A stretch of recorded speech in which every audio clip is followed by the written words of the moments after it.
Hey YouTube, this is my Yellow Rose of Texas Intarsia bandsaw box.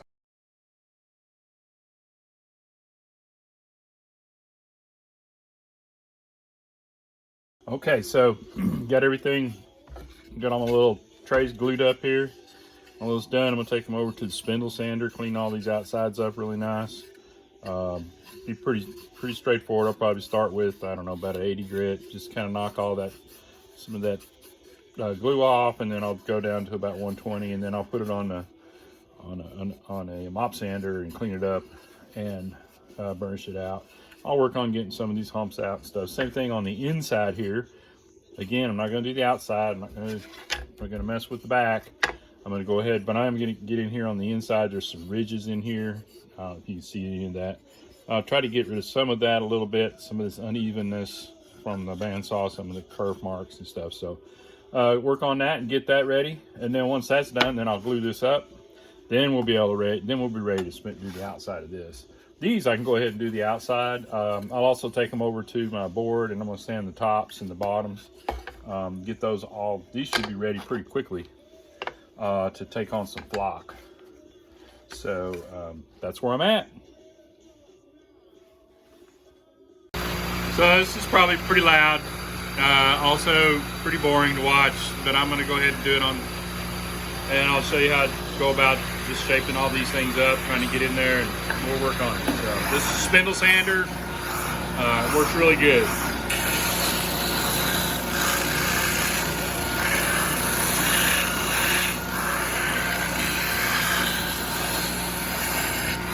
If I've done a pretty good job, it'll only take a few passes, that 80 grit.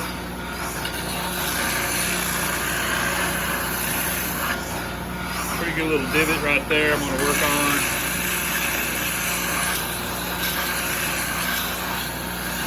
Something like this, I can hold that on there for a little bit. You wouldn't want to do that on a flat surface because it'll definitely make a divot.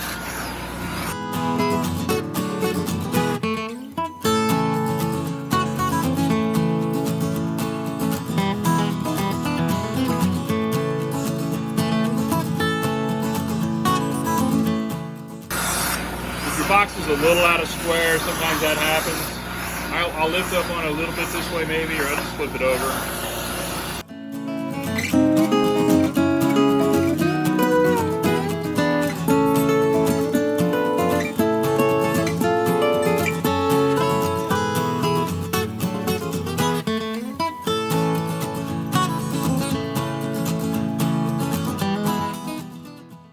If you remember right when we cut the center out, that center on that other box is going to match up with a lot of these curves, so you don't want to smooth that all out. You want to leave that profile, that little wave in that profile, because it matches your box. So that's important. But with this sander, you can just kind of work each one of those little grooves, little divots.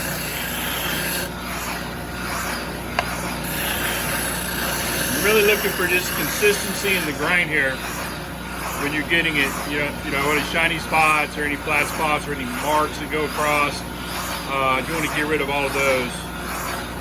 So it's just consistent wood there, finish at the end. All you can see, I still have right in here, I still have like a line that goes across. You get it just flat and light. I'm going to go back, work on that a little bit. There we go. So now it's really consistent.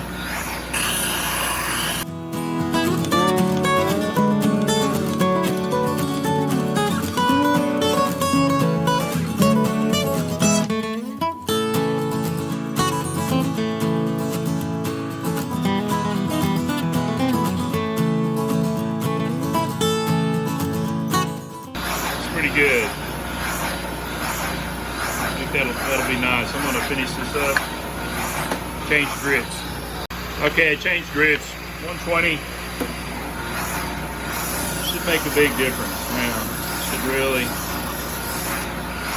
Oh yeah, you can just feel it almost instantly.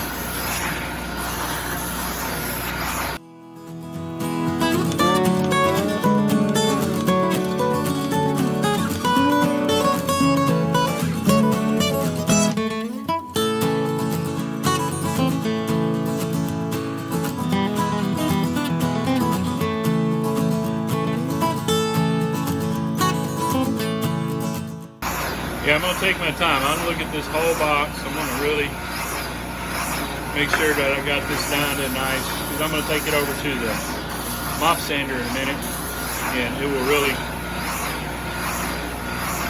smooth it out, clean it up. It's really nice now.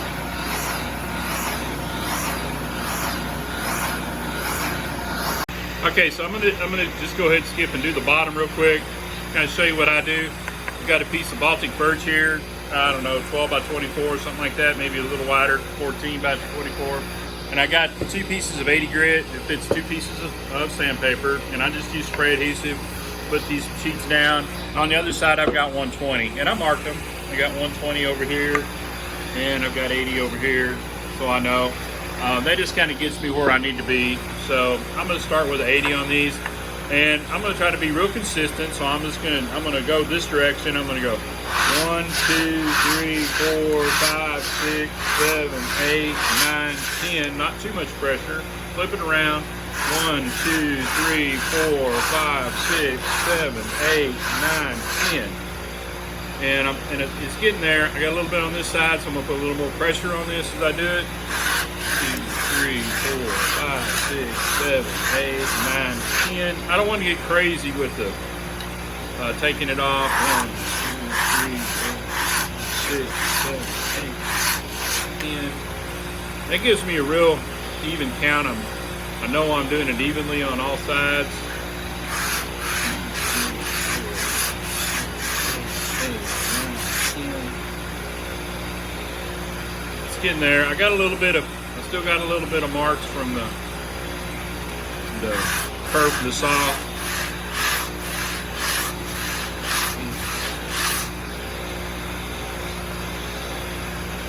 And you want to keep going with the grain. Yeah, you decide to go the other direction without the grain, you're going to have to spend a little more time. And really, I found out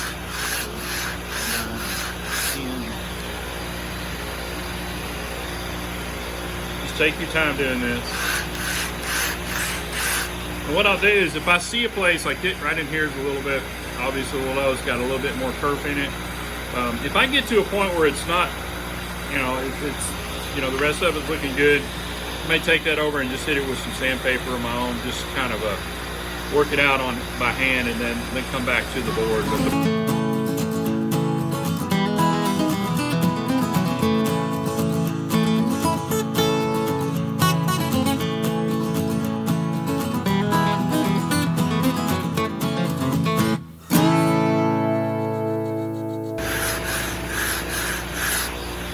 Okay, so now I got that. I'm going to flip it over and do 120, do 3 or 4 in each direction, and then I'll be able to see if there's any more curve marks still. There's a couple right there.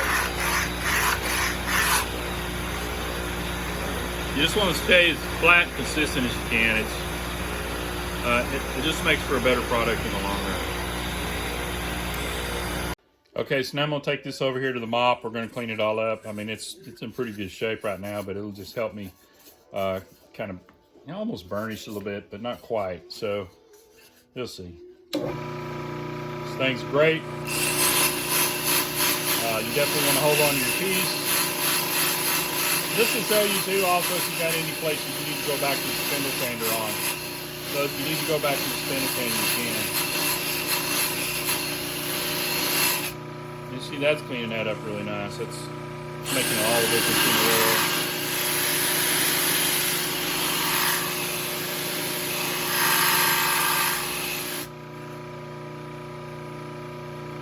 You can start seeing that. I got a couple places I need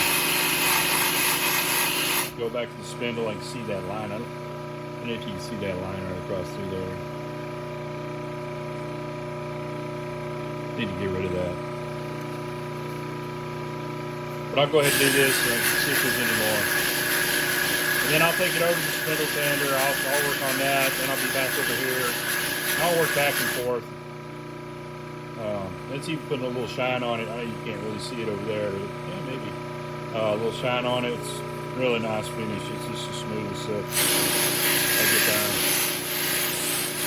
It's a 220 grit mop. You want to watch these mops, man. They will catch some stuff and fling it. They don't, you know, one like this, it doesn't really shine up your nails on it.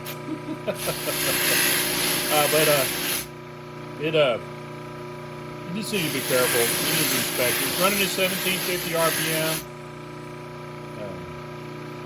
I know a bunch of you are going to ask me.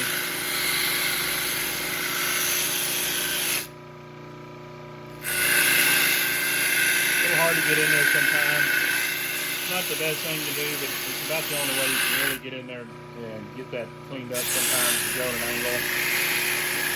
You want to watch your sides. You can really, even at 220, it'll, I don't know if you can see that, but I'm going to fix that right there. That little, it's got a little discoloration from the different sandings in it. We'll take that over to the mop. Go back over to the spindle and fix that. This little spot right here, there's a couple of them in here I can see. This really shows me those defects, so I can really go, you know, it really makes a difference in the long run on the footage.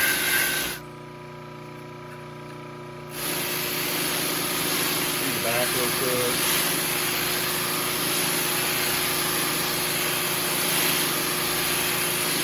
And then really hold on to your piece here. I put a little pressure on it, not too much. Want to get crazy, bog my motor down, get hot.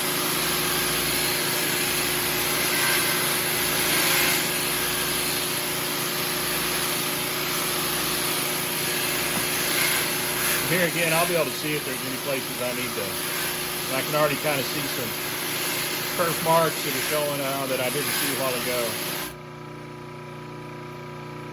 Because really, to make a good quality heirloom piece, it's important that you get those out of there. You just really need to get, the finish is just so important. In the long run, it just makes a difference on a piece. You know, you can just not take care of it as well. And well, that maple is gorgeous. You can really look down deep in there. This almost has a little bird's eye effect in some of it. Really nice, really nice. I'll also just take this thing and easily do this. I know it's really loud, probably.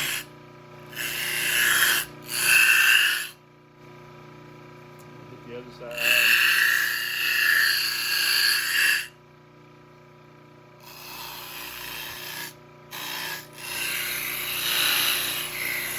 I always try to stay with the grain if I can. It's just going to make that, it's going to clean that Duke up really nice. I'm barely hitting that. I know it's loud. It doesn't take much. Probably walk around this edge a little bit. I don't want to spend too much time on any one place to make it stand out, but it really does. Oh, you can feel that. It just makes all the difference in the world.